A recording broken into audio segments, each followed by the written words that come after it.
Steel City Sports Roll, SC Sports Roll back in the house. Great show for you. Riding high. Steelers is riding high. We're riding high. I'm the host, Luther Dupree, joined as always.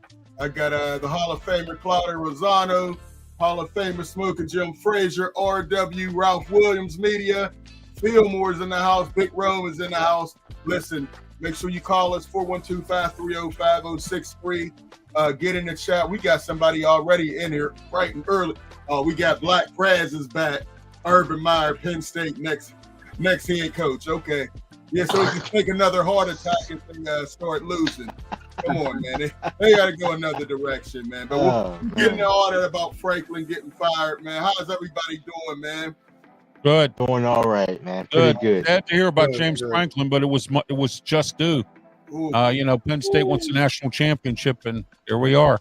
He brought him out of the dungeon, man. A 3-game losing streak. Last year, he was one bad Drew Allure pass from going to the championship. Man, it changes quick in college football. That's for sure, man. Oh, yeah. All right, Smoker Jim, you with us? Yeah. We got to get Jim up. He sound like he's sneaking one off. Anyway, Claudia, what you got for us, man, in your huddle up?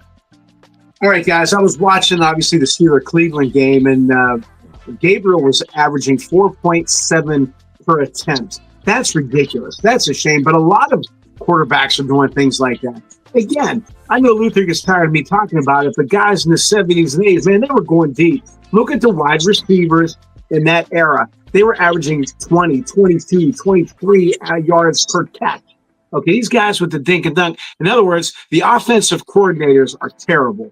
Like whoever Cleveland's offensive coordinators, whoever came up with that game plan, they're stupid. You're not going to beat the Steelers punch for punch. So you have to do something crazy. There was a one-trick play. They didn't go deep. They didn't do anything. And yes, the Steelers defense was good. We'll get to that in a minute. But Cleveland offensive play calling was horrendous. But it's not just Cleveland. It's rampant throughout the league. And just the coaching is so bad. These guys want to come off as geniuses. They're no damn geniuses. They're terrible.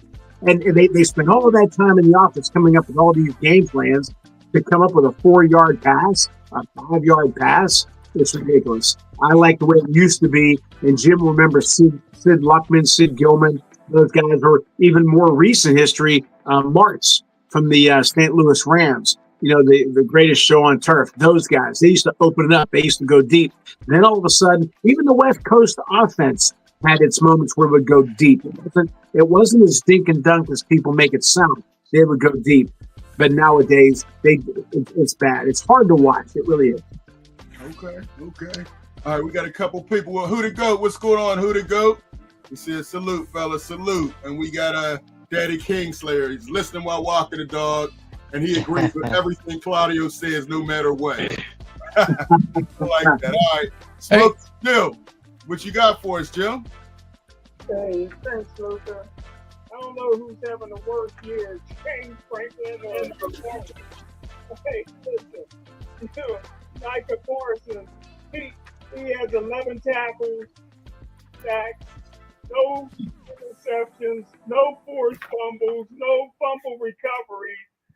Green Bay has no first-round draft choice in 2026, no first-round draft choice in 2027. If they traded, even up, Kenny Clark got 15 tackles, 1.5 sacks. He's a defensive tackle, 3-time Pro Bowler.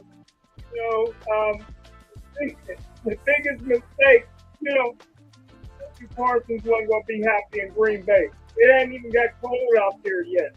Last time I seen him, he looked like the Wolf Man. He was in need of a haircut. There's no black barbers in Green Bay. When the street lights come on, the Chiefs, and I'm telling you, at the end of the season, the Chiefs is going to jump him. They ain't going to want him. The guy don't want to be there. He's depressed. And just by the way, 32 catches, 525 yards, 6 touchdowns, 16.4 yards a catch for George Pickens. All right. Listen, Jim, you keep saying the same thing. All I know is Green Bay is in first place. They're, 3-1-1. They're in a tough division. They're in first place. So yes, the stats aren't there, but he's getting all the attention. Green Bay's happy with him. I haven't seen him complaining. And you said he's depressed. I didn't know you spoke to Micah Parsons like that. You could tell all that by looking at the screen, Smoking Jim. Come on, man. You're doing a little too much. Listen, I want to give credit to my girl, Angel Reese. Today she was, walking Victoria's Secret. I'm going to run some of those clips, man. She's doing her thing, man. A lot of people were getting on her and, they I think unfairly. And all she's done is really just change the game because she is doing something that we haven't seen in the women's sport. So let me run that real quick.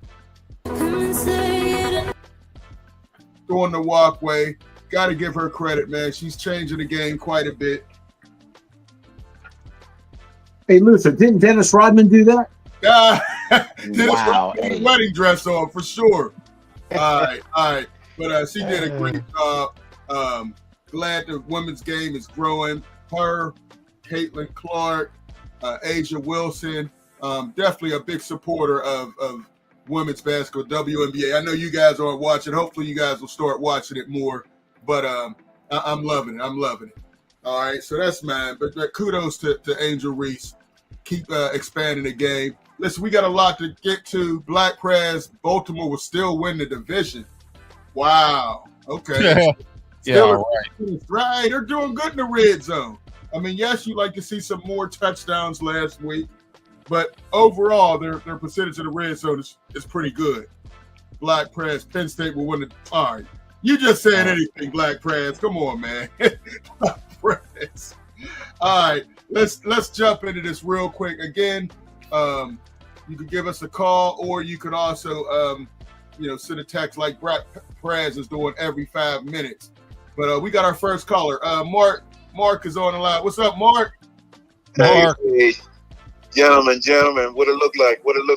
Oh, hey, man. Mark. Good over here, Mark. Weather's good. Business is good. I was watching Steelers game last week, and I know it's slightly disrespectful, but you really can't count Cleveland. Cleveland was struggling in every area. I understand a win is a win, but and Claudio, your assessment is right on point, man. I don't know why they never, went deep on them, or at least tried when you're down. So, but any case, a win is a win. But I heard something during the game, and I'm wondering if it was originated from this show or was it out there before? The opening play to Washington, and when they act like they were surprised on how big he was and how fast he was. They talked about him, for a couple of seconds. But the news report later that evening said that so-and-so caught the opening pass to Mount Washington, but they referred to him as they often called Mount Washington. Right. And I'm just wondering, is that a Steel City Sports thing or what? I know we started that, but it's been around. We start a whole lot of stuff that people still they don't give us credit for, but in time we'll get all the credit we deserve, man. But yeah, that definitely was started here, right, Claudio? There you go. But you know what? I got to give Mark credit for something. Obviously, I wasn't on last week, but the week before, what did Mark talk about? That kid who fell from the seats at PNC Park. The next, he got in trouble for stalking his girlfriend or some damn thing. So timing was perfect. Yeah. He's just there were some issues here, and alcohol doesn't help it. Okay. So he's going to blame it on the fall. He got CTE from the fall. He probably will. Hey, but another thing, I just heard on the news today, and I love it when the newscasters slowly slip information that only serious bettors get can use. And they said that, the Steelers, when Steelers have played Flacco, I think 21, 22 times, half of the times that Flacco has beat us. But they also said that there was something about the number of times that when they play on Thursday nights. Yeah. And I'm just curious. Now, this is just me. I am not a betting man, and I'm talking from the cheap seats, okay? But can you tell me, has anybody ever done any kind of research on when the Steelers wear those white uniforms? I don't get a good feeling when they wear these white uniforms. I know it's silly, and you can laugh at me when I hang up, but it just seems like every time, if it's on a Thursday night game, if they're wearing them white uniforms, they don't do well. Let me say this. The Steelers are, I believe, 0-6 when we're playing in a division away from home. Right. So if that coincides with the white jerseys, then so be it. But when we play away in interdivisional games on Thursday night, and for the most part, anybody who plays away from home on Thursday night usually loses. If you check the records, it's not a good record. But the Steelers, they are 0-6 away from home on Thursday night since we started playing Thursday night's game. So if that helps you understand what's going on. I don't know if it's the white jerseys, but I think it has more to do with us just having a quick turnaround. Yeah. Wow. That's a good thing. Listen, I'm just curious about, that's all I wanted to know. And I'm hoping that they realize that they got a secret weapon with that Washington. Not only can he run, but he can hurt you when you try to take him down. So, hey, man, I'm going to finish listening to the show. And I want to hear your predictions for tomorrow, too. But I'll hang up listen. All right. Appreciate that, Mark. Always calling. And, So overall, the Steelers are 0-8 on Thursday night games against AFC North opponents since 1970. And under Mike Tomlin, they're 0-6 since 2007. So, yeah, it's not looking good. Maybe they can break that string tomorrow, but so far they're winless in these type of situations. Short in Cincinnati, we don't really know. But hey, we did have some comments I want to jump into. Okay, I'll talk to you guys. Thank you. Appreciate that, Mark. Always calling in. All right. Oh, Daddy Kingslayer, he watches a lot of WNBA games with his daughters. They enjoy the Game Pass. Paige Beckers and Dallas Wings are our favorite. Yeah, Paige is the truth. Yeah. All the hype that Caitlin Clark got, she should have been getting that this year. Because she put up some 44 in one game, and she's the real deal. Get her some help, and she's gonna be fighting for championships. I agree. And, without the turnovers too. Yeah. Black Crash Flacco will beat the Steelers with a late winning drive. All right, he just hating. Who to go? Flacco is a problem with Steelers. Beat them last year. Yeah. At Indianapolis Colts, he came in for Anthony Richardson and lit the Steelers up. Different defenses, didn't have Jalen Ramsey. Patrick Queen wasn't playing at an all-pro level like he is. But some news after report, Deshaun Elliott didn't ride with the team. There's a personal matter, so there's a question on if he's going to play tomorrow night or not. So that would be a huge loss going against Jamar Chase. And Jim, it's a personal matter. He didn't come. I think it's a family issue. Nobody said he slapped anyone. You always got to go down that route. Hey, but Jim, since you got the mic, give us your thoughts about this Browns game. We talked about could Myles Garrett wreck the game, and he didn't do it. He didn't show up. Broderick Jones, is getting better and better. Shut him down. He did have some help with Warren and Mount Washington, but your thoughts, real quick, spoke of Jim on the game.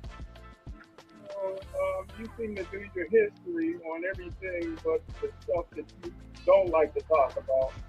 Historically, always dominates in Cleveland. He'll get 3 sacks in Cleveland. He never was a good sacker in playing in Heinz Field or Acrisure Stadium. He's a dominant cat. He almost got 1 sack. He went through 2 guys.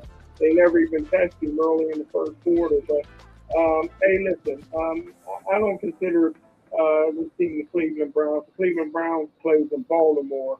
That's when it used to be a rivalry. But hey, it's a ball game. Divisional games, so they're all tough, man. Everybody plays you tough in the division, and the Steelers came away with a victory. Okay, all right, short and sweet, man. I was impressed. I didn't know if Jalen Ramsey was going to play or not, but he came in. He had more sacks than T.J. Watt and Myles Garrett, so that was pretty impressive. We'll see how he does against Jamar Chase and T. Higgins. But Fillmore, your thoughts, and we'll just go around the horn. Man, look, I think the Steelers are definitely going to beat the Bengals. That's I'm not tripping on that. But the Thursday night streak of losing is tough. That's hard to beat. I think it's going to be broken this week. They lost to Joe Flacco last year because they didn't prepare for him. That's one of them, right? They prepared for Anthony Richardson, and then boom, he go down. Flacco win. They pick up Flacco late in the week, and he starts and he carves him up, right? This is what I am afraid of. Joe Flacco has never had talent at the receiver position at the likes of T. Higgins and Jamar Chase. Never once have he had this much talent at his disposal.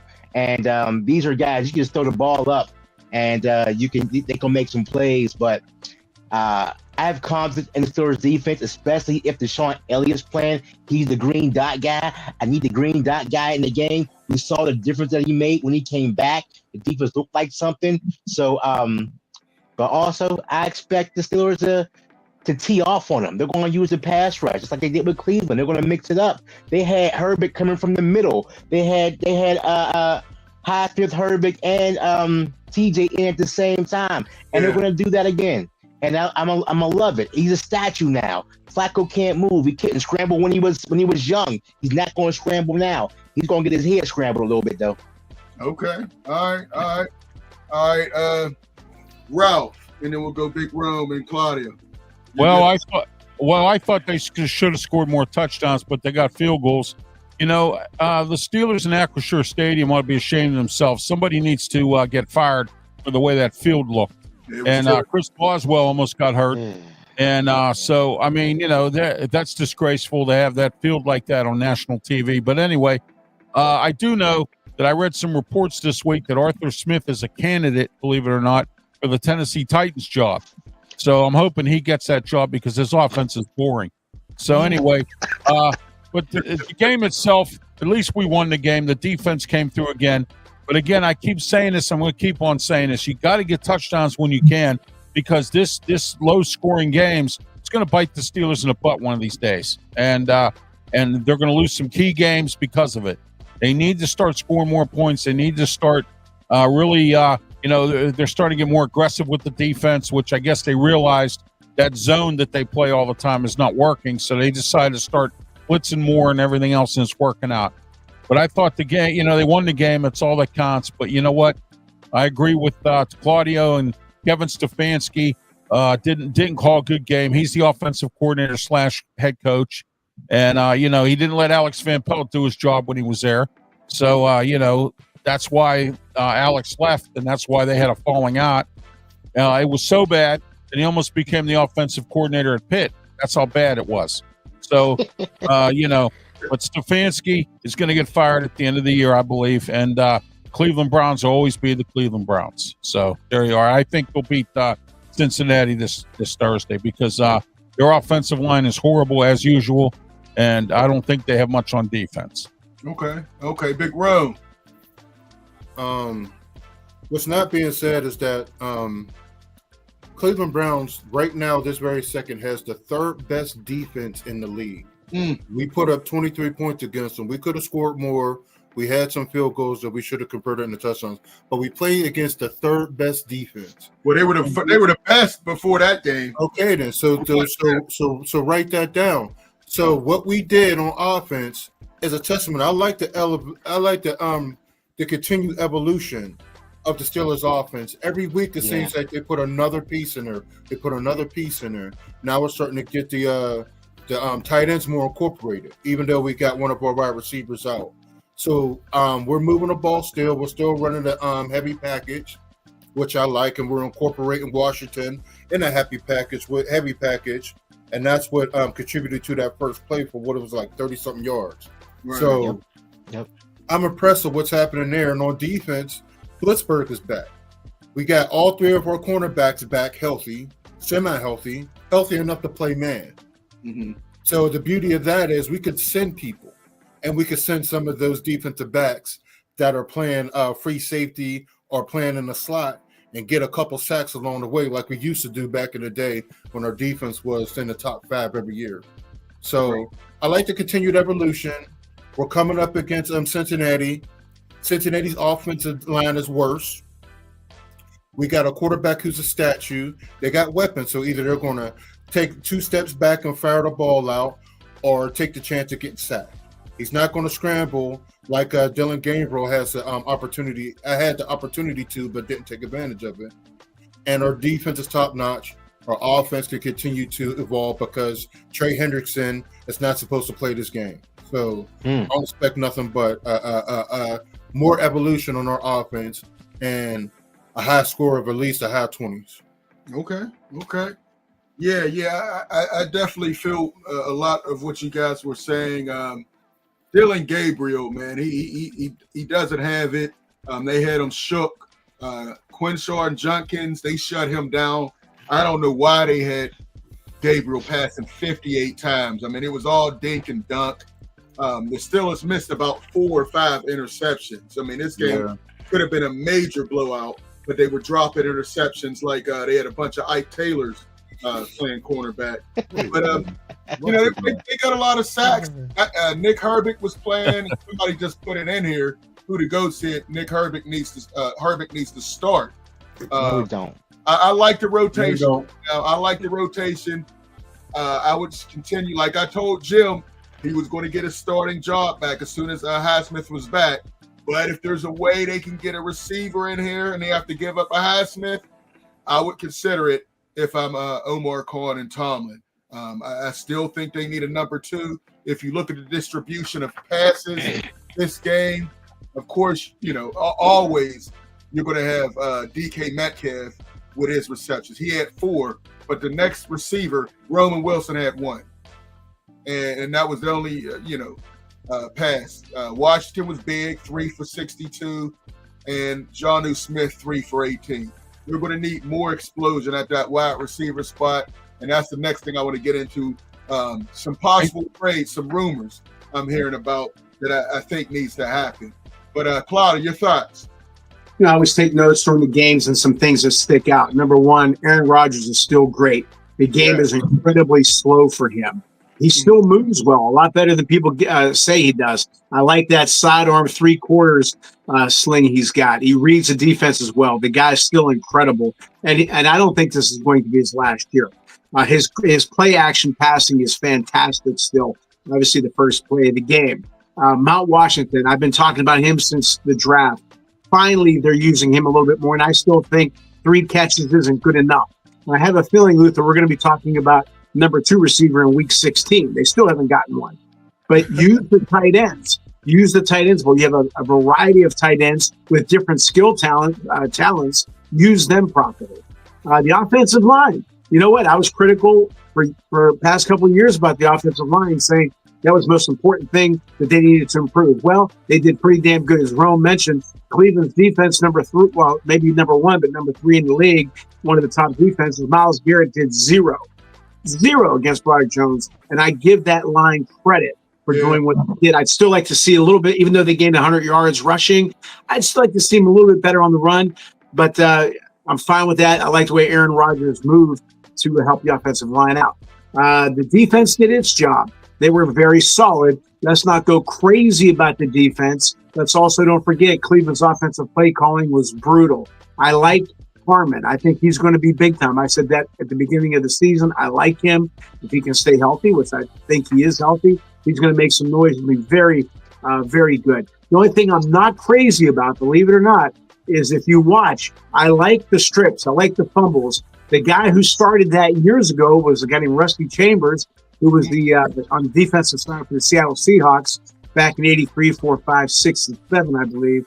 Maybe a little bit longer, up to 93. he liked the stripping. I don't remember the punching part, but these guys were punching while the guy's running. There's a time. It's a timing thing, I think. You have to punch and strip at the right time, because if not, that guy's going to get some extra yards. But you see these guys punching, like Sugar Ray Leonard. And if you miss, like you see Watt sometimes shake his hand. Yes, it comes up big. It's a splash. Gabriel. You're right. At the right time. You have to do it at the right time. But as far as the Cincinnati game, they're giving up 30 points a game. The defense is bad. They're 30th in the league in red zone. And I think the Steelers can be even better in the red zone, a lot better in the red zone, by concentrating on the big man. Throw the ball to him. And I think they're going to do that tomorrow. I know 0-6, 0-7, and all that kind of stuff. I really don't buy into that, because this group wasn't there, in 72 and so on and so forth. I think the biggest, Flacco's a danger, and Fillmore said, or no, was it Fillmore? Maybe it was Fillmore. Flacco never had those kind of receivers like this. Okay, no doubt. They have no running game. Okay, but the thing that worries me the most is the mentality going into the game. If they play like they're broke, if they play like they're behind, if they play like this is a game of necessity, if they play with a sense of urgency, then they're going to blow them out of the water. It'll be something like 30-17, 30-19. If they go there with 4-1, we're going to win the division. We got a big lead. Jackson's hurt. He's not coming back. Burrow's hurt. Chiefs aren't the Chiefs. If they read the press clippings, in other words, if they read the press clippings, they're going to get themselves in trouble. And finally, tomorrow they have to punch Cincinnati in the mouth early and often. They cannot let Cincinnati get any momentum. When you play a bad team, if you let them in the game, they can be dangerous. There's no doubt who the better team is. Go out and show it. Hey, Claudio, Frank Jack. What's up, Frank? He said, Claudio, how is Tomlin coaching so far this year? I rarely have anything good to say. I mean, I don't blame him whenever they say that the team is flat. I'm not going to blame him. I'm not a fan. I'm not a fan of Tomlin. I tried to be. So how is he coaching this year? I mean, what has he done? That's what I've been asking for years. What has his fingerprint been on? I don't know. I'm not criticizing. Is it the defense? Is it the offense? I don't know. Well, all right. I think he's doing a solid job. I mean, breaking in all these new players with all the injuries they had. They're 4-1, commanding the AFC North. You have to give them credit, as well as Arthur Smith and Boston. They're winning. They put out a game plan that are winning games. They're winning. I think you got to give all three of them credit. Now look at Arthur Smith. Now, I think Ralph said, he's up for possibly the Tennessee job, which blows my mind. Every year he's coming up for a head coaching job, and I don't know. He must have the best agent in the world besides the fourth agent, who's with the Tennessee Titans. Maybe they got the same agent. He's trying to get them there, because I don't see it. But I'm glad about it. Real quick, we have another call coming in, but I want to get your thoughts. There were some receivers. Smoker Jim, I'm gonna get you, and then we'll hit this call. There's some receiver options that I heard about. Do you think any of these are a reality? It could happen. How about Shaheed for the Saints? Waddle for the Dolphins. Lazard. It's close to 800 days for the con man line, just the line, everything else to the football fans of the Pittsburgh Steelers. There's no excuse not to have a second receiver in here in the last 6 years. You had a guy here on his last. Oh, here you go. Making zero money. Jim, let it go. He didn't want to be here. Let it go, Jim. I can't allow y'all to continue to let the white media just tell you anything. Jim, it's not the white media. We saw it with our own eyes. The man was handsome. Jim, can I ask a question? Can I ask a serious question? Because we keep bringing this up. If you have a player that is looking to get a high-end court contract, we're playing another wide receiver one money, $30 million a year. What makes you think that's sound economic doctrine to pay a dude who A, doesn't want to be here next year? Or B, wait a minute. Or B, if he was here, do you think it will be economically sound to sign him to a $30 to $40 million a year contract? He hasn't been signed up for this year. He's on his rookie deal just like he is right now. And He's making the exact same money in Dallas with his zero.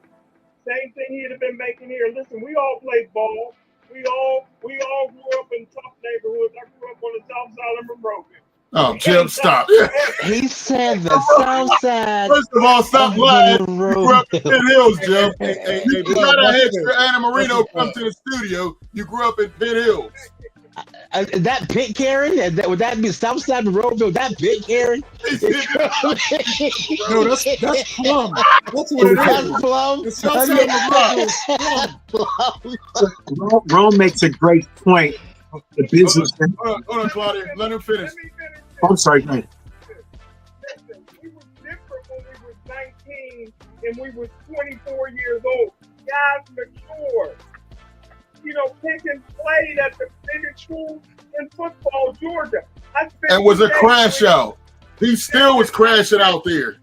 Luther, I spent 2 days with him in Dallas at his mini camp Wednesday and the last day on Thursday, and there was more Pittsburgh Steelers down there. Oh, Half my of them that gosh. they said didn't like him. This is a well-liked guy, man. Listen, They didn't like him. I'm saying the Pittsburgh Steelers will not under the con man. Con man's job is one thing: to make money for and a big drafted quarterback in the 2026 draft. That'll be another quarterback bust. They're not going to go after receiver. They didn't go after one last year. They're not going to go after one this year. Jim, they did. There have been calls. They did reach out to the Saints about Shaheed all early. The reports came out. They,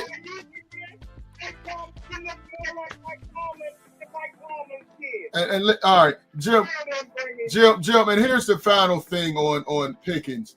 You see how the receiver distribution is now. Pickens would have been a cancer if he's not getting 7 targets like he's getting in Dallas. He's happy now because he's getting all the targets he wants because CeeDee Lamb is out. When CeeDee Lamb comes back in and those targets get cut down, look for him to start reverting back to being cancer George again.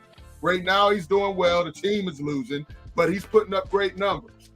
But it wouldn't have been the same thing here. They had to get him off. He wasn't a team player here. He was a cancer, Jim. Just because you spent a couple days with him out of his camp doesn't mean he changed. When what? Yeah, when his numbers go down, they continue to lose, and he crashes out. And now he's upset because Jerry Jones didn't even say he was going to bring him back. You know, so there's an issue there. We'll see what happens. What? Jerry Jones said it. He says, you know, we have to let the season play out.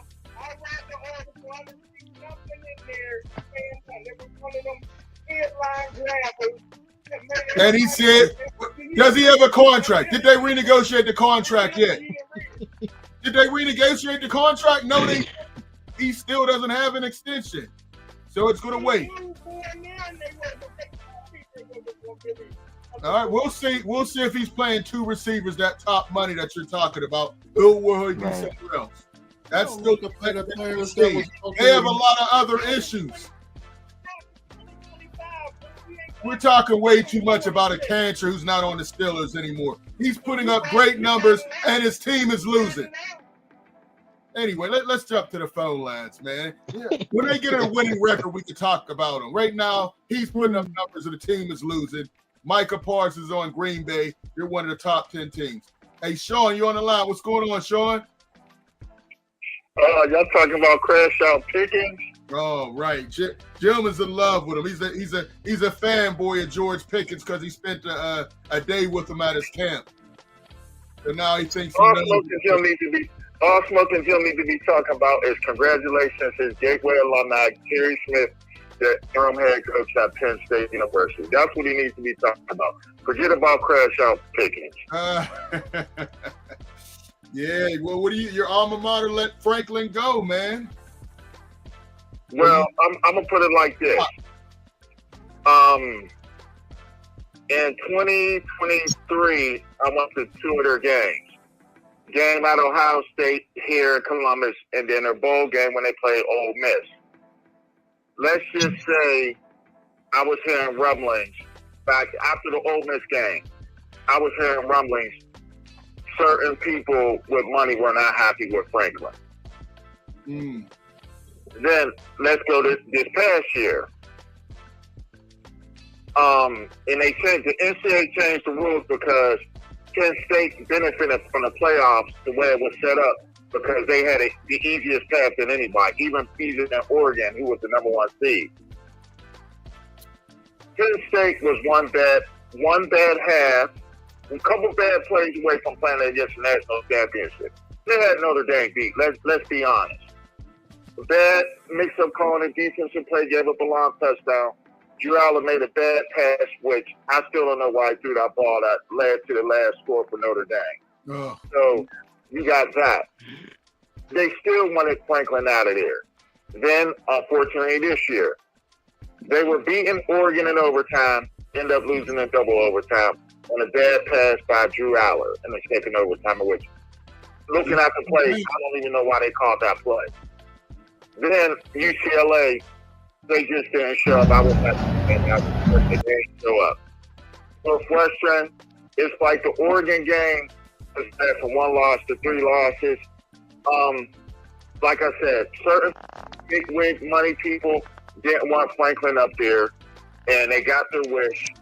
All I'm gonna say is this: since Penn State's been in the Big Ten since '94, Paterno may have won 2 conference championships. I'll say 3 max. Okay, Franklin won 1. But Franklin pretty much was the same as Paterno up there. He had his losing season, but he had a lot of 10-win winning seasons. Now what we're going to see is whoever the next head coach is, you better win a national championship because that's the expectations they have on them now. That's all I'm going to say about it. Yeah, I'm hearing a lot about Rue from Nebraska. He has Penn State ties, and the AD is really with him. So we'll see if that does come to fruition. Well, if Rue goes there, here's the interesting caveat. Remember when Terry Smith, when Gateway did him dirty, yeah, one of the jobs Terry Smith got was working with Rue at Temple. So if Rue does get the Penn State job, I can see Terry standing on the staff. So if I was Penn State, my first people I would reach out to, people ain't going to like it. I know it's going to be a no, but I would rather get a no than not reach out. I reach out to Nick Saban and Urban Meyer. Oh. I would reach out to them. No, here's why. I will reach out to them, but Nick Saban and Urban Meyer will tell Penn State what they need. That's why I will reach out to them. I want to know from them, but when you give me the no, let me know why are you turning my program down. Who do you suggest we hire? That's why I would do that. Then I would go from there. Matt Rule, I think Matt Rule's another James Franklin. Wow. But his job is so hard because now you're saying Penn State, you got to win or get fired. That's pretty much what you're telling the coach now. So we'll see. One final thing I'll say about college football. Certain jobs are going to open up in the year, maybe by Thanksgiving.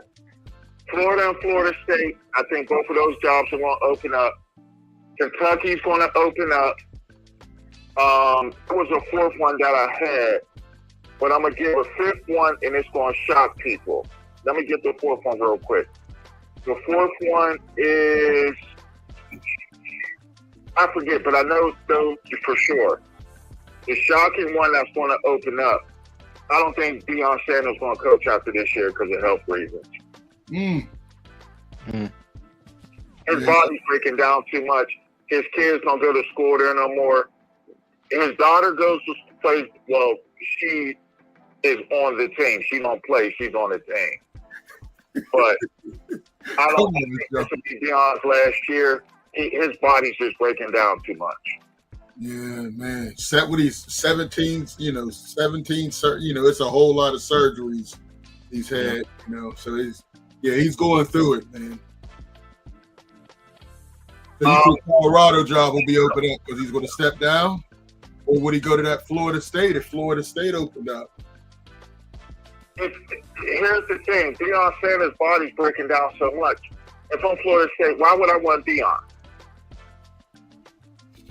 You want to win. That's one thing he do. If he can get players to go to Colorado, Florida State, he can get a lot of those home guys to stay, I believe, if he's able to stay. That was always his dream job, too. So I wouldn't put it past him. If he could get his health together and Florida State moves on, might be the perfect time to switch. Yes. Couple things in regards to the Steelers. Tomorrow, if y'all know or anybody's listening to this, if you are going to the Steelers Thursday night game tomorrow in Cincinnati, traffic's going to be bad down there. Brandy and Monica, Boy Is Mine tour starts out in Cincinnati tomorrow. So if you're going down to the Steeler game or you're going to the Brandy Monica game, go for the event tour in the river part of Cincinnati. Be ready for a traffic nightmare down there. I'm telling you now. So traffic's going to be bad. And it's the first night of the tour tomorrow night. So just letting people know. Okay. And I thought about something with the Steelers. I kind of want to, I really don't bet like that.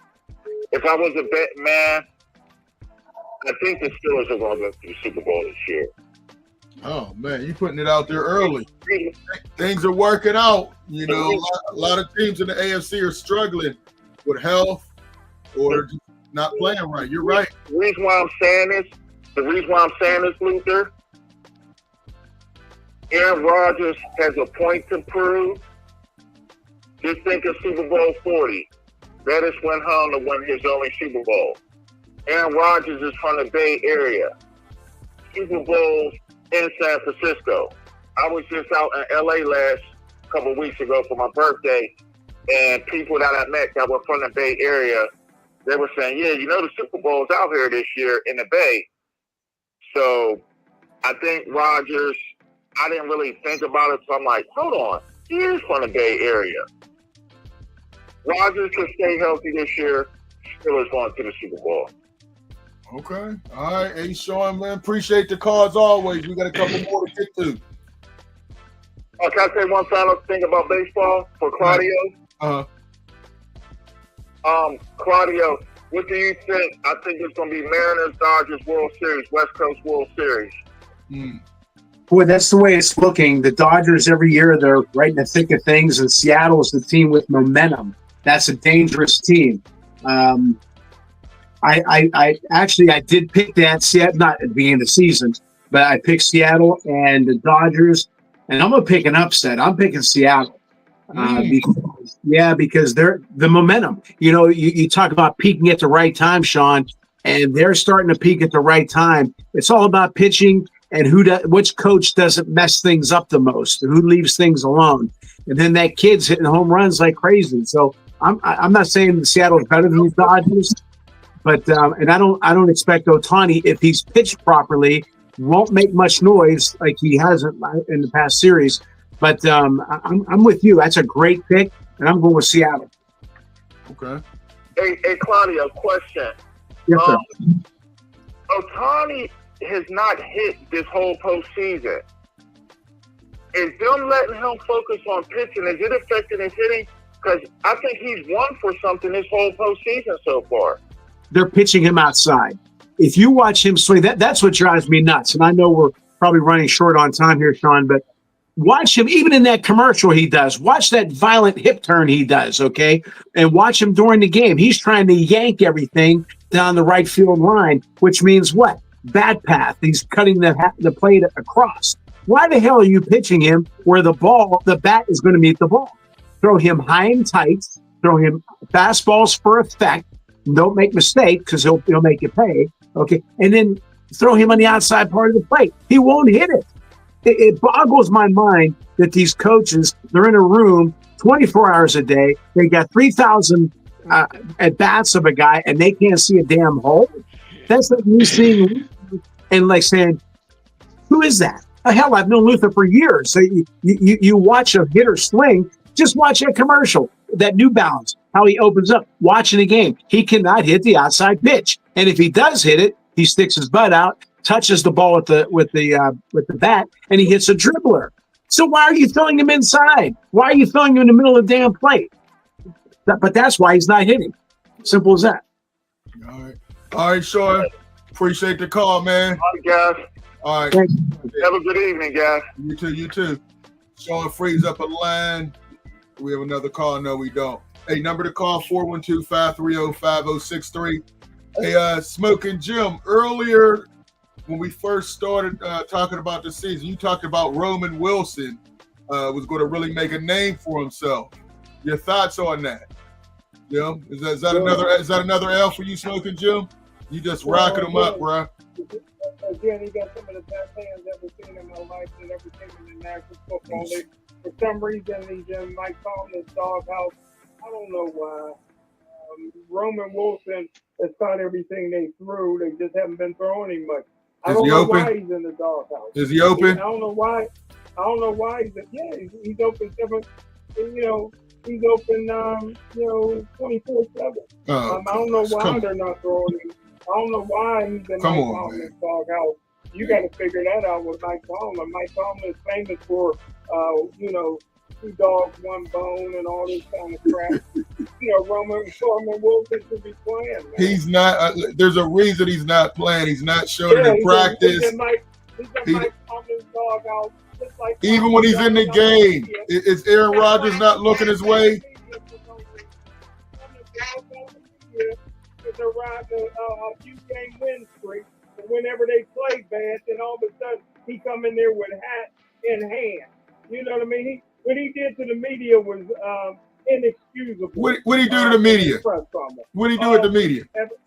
You got to start listening. Listen, he's the same way he always was. I heard him call out Barry from the Cleveland Browns about trading Joe Flacco to the Bengals in season. I mean, that's the only thing I heard him do. I didn't hear him disrespect anybody. Oh, here you go. Jim.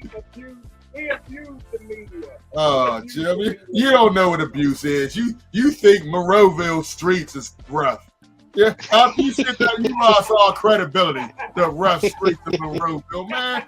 You should be banned for 10 minutes. Hey, let's go to the phone lines. Oh, LD's on. What's up, LD? I'm just wanting to get in before you signed off. Oh, appreciate you. Your show. Thank you, LD. Appreciate you calling in. What's on your comment about Penn State? You all were talking about Penn State. Yes. One thing, when Franklin has been up there, he never really had an outstanding quarterback. I always thought that kind of hurt him. Hey, he had a chance. I don't know how you guys feel about that. He had a chance to close the deal with Justin Fields. In college, he was good, and he didn't close the deal. There's been a couple other ones, but yeah, he's never had a top flight quarterback, and that's hurt him. And the offense that he runs is so basic. I think he could have upgraded his offensive coordinator. Maybe in his next job, he'll open it up a little more. And a play like that happened in the last game. It was 4th and 3, and the starting quarterback got hurt, and they brought a sub in, and they ran one of the dumbest plays I think I've ever seen. Yeah. 4th and 3 when the game was in the balance. Yeah. But overall, he's a pretty good coach. I think he'll get another job somewhere. He definitely should. I mean, his record's impressive. He just couldn't win the big one. Ohio State, Michigan, and then the Notre Dame game was a real hurt piece last year. They should have been playing Ohio State again. Even if he doesn't take another job, he should be rich for the rest of his life. Oh, he's set. That's for sure. Hey, I just want to make a comment about the game tomorrow. The Steelers, I think, number one, they want to put a lot of pressure on Flacco. Number two, they got to get their running game going to eat up the clock, because with those receivers since he has, those are two tough guys playing against. But I think if Steelers can score 27, that's like 3 touchdowns and 2 field goals, I think the Steelers can beat them. What do you guys think? Yeah. I definitely think Ralph had to leave. He said 21-10. He thought the Steelers would win. I think so, but they always have trouble with Chase and Higgins. Those two are just some amazing receivers, maybe the best tandem in the league. But I still I think they're going to break that streak, that 0-8 streak, and 0-6 under Tomlin on Thursday against a divisional opponent. I think they could break it this year. I see the score 24-17. Hey, LG, real quick, we didn't talk about it a lot, but the offensive line has been showing a lot of improvement. We talked about Broderick Jones, some bad pictures of him, but he really improved his game. He pretty much handled Myles Garrett with a little help, but no sacks. Myles Garrett was non-existent that game. So we got to give the offensive line credit. I've been critical of Pete Meyer, but the changes they've made, going extra big with Dwayne Washington, Spencer Anderson in there, that was a game changer. So we'll see if that can continue to work for them. But any thoughts on offensive line? I just want to say I think they've been playing pretty well the last couple of games, and I hope it continues. Absolutely. All right, hey LD, appreciate that. Let's go through some of these calls. Appreciate the call, LD. Okay, thanks.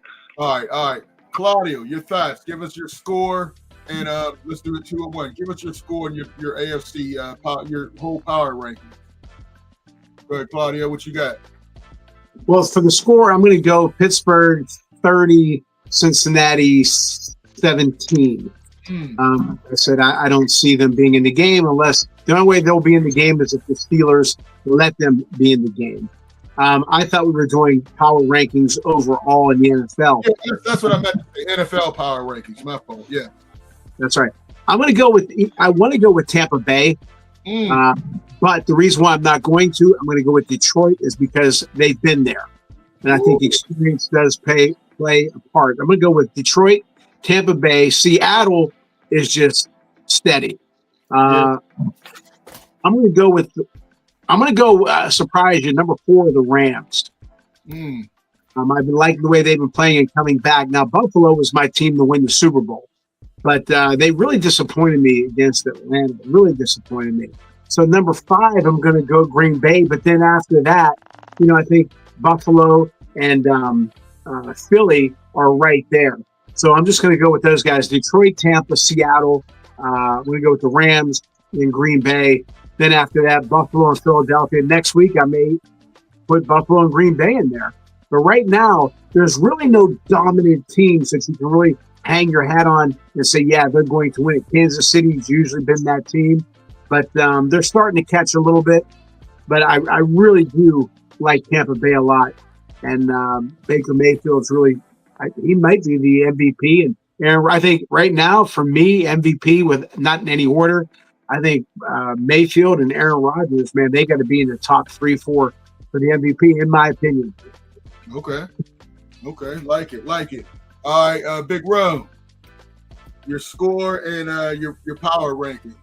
I think the Steelers are going to win 27-16. I think they'll do what they need to do on the offensive defensive lines to get the job done. My NFL power rankings, I'm going Tampa Bay Bucks, number 1. I'm going to Detroit Lions, number 2.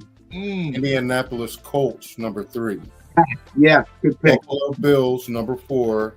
And the Green Bay Packers, number 5. Good pick with Indy. Okay. Cool. I hate to say it, but yeah, Indy's looking good to me. Yeah, they are. Yeah, they'll fall back to earth. Danny Dimes he's going to revert back to being the New York guy, As soon as you stop Jonathan Taylor and make him pass, it's over for the Colts, in my opinion. But I'm going to go mine. I'm going to go 5 Steelers, 4 Buffalo, 3 Green Bay, 2 Colts, 1 Bucks. That's right now. I don't see the Colts staying this high. Right now, I think as their schedule gets a little tougher, they're going to get some L's. I'm not sold on, Indiana Jones or Danny Dine, whatever his name is this week. I'm not sold on him. But the Buccaneers, they can win close games. They have Baker Mayfield, like you guys said, playing at an MVP level. And they're doing it without their top receiver, Mike Evans, and the rookie, Ibuka, got hurt. And they still were doing it. So I'm impressed. I think he's doing a great coaching job. Todd Bowles down with the Bucks. So yes, he is. Number 1. Green Bay is another team. I think once they get more receivers back, they're going to be tough to deal with. I had to take Detroit off of my list after that loss to Atlanta, and I took the Eagles off because it seems like they have some dissension on that team. And I'm not sure if it's mainly because of A.J. Brown causing a lot of it, but something's not right with them. And they did have some losses on D, so that's mine. All right, Fillmore, what you got? Hey, real quick, I'm not giving Broderick Jones any praise.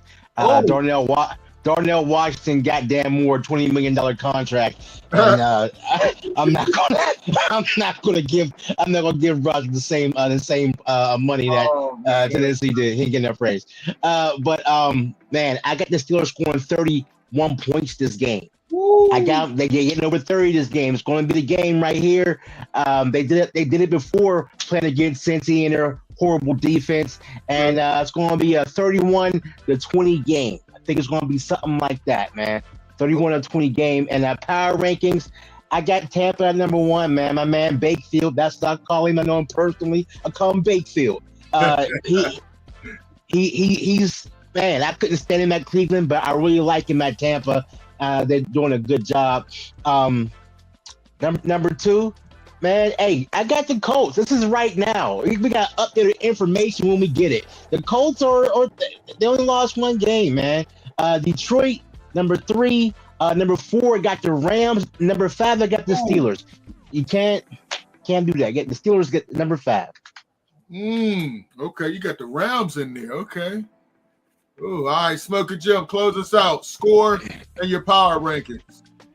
All right, I thought y'all forgot about me. But, oh, man, here you go. Here you go with this crying stuff, man. Quit crying, Jim, man. For the Pro Football Focus, Broderick Jones is giving up more sacks this year than any other offensive tackle. So easy on the Broderick Jones comment. 34-32 Pittsburgh. Dang. I'm in a high scoring game. My power ranking, the best team I've seen all year is Kansas City Chiefs. They're getting healthy. They're beat. Second best team got to be the New York Giants. Giants. Third best team, Ganaboo, 3 touchdowns. Oh my gosh. Team, I tell you what, his sugar's low or something.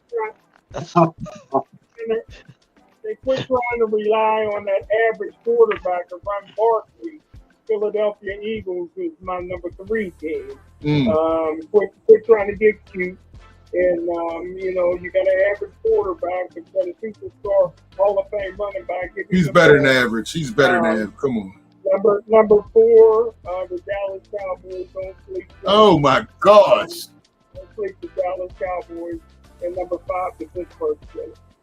Jim, listen, you're the only man I know that would have a team with 1 win in your top 5, man. I mean, come on. His sugar's low. I get it. It's late. I mean, come on. You got Dallas 2-3.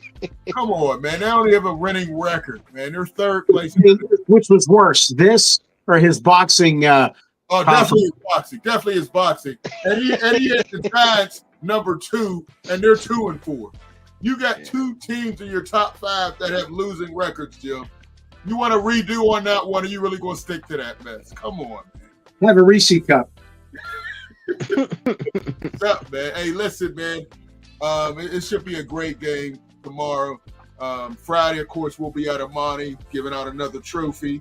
And playoffs start tomorrow. High school football, Westinghouse, and City League playoffs start. Westinghouse and Alderdice. I see Westinghouse and UPrep meeting in the championship. UPrep beat them last They time. beat them. Before. Oh man, I'm upset about that.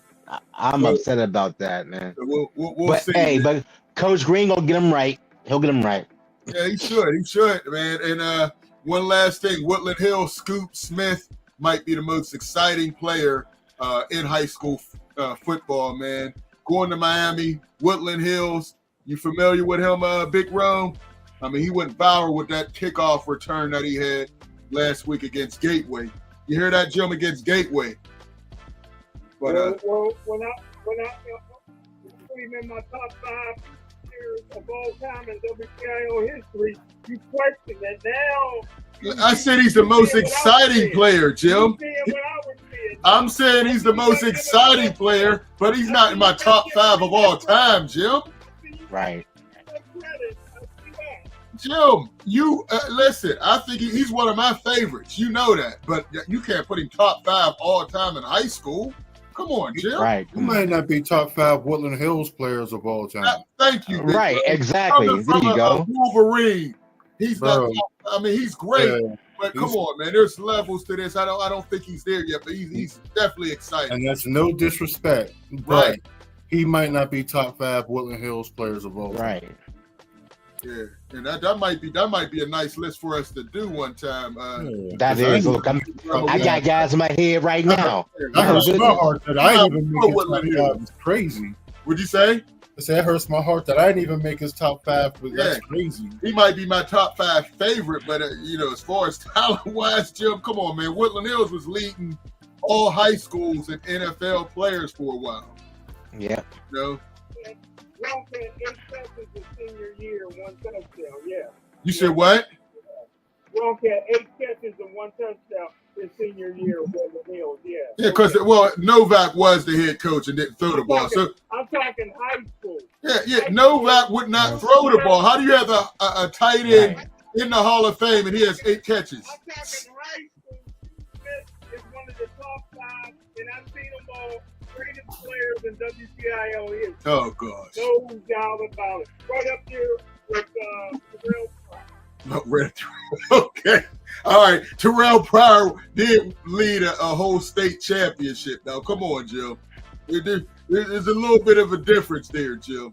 I mean, hey, but that's a good discussion to have, man. Listen, I hope everybody enjoyed the show. Make sure you check out the website, scsportsworld.com. The Standard is the Standard. Get yourself some gear. For Fillmore, Big Rome, Claudio, Smoker, Jim, Ralph, Luther Dupree. We'll check you out next time. Peace.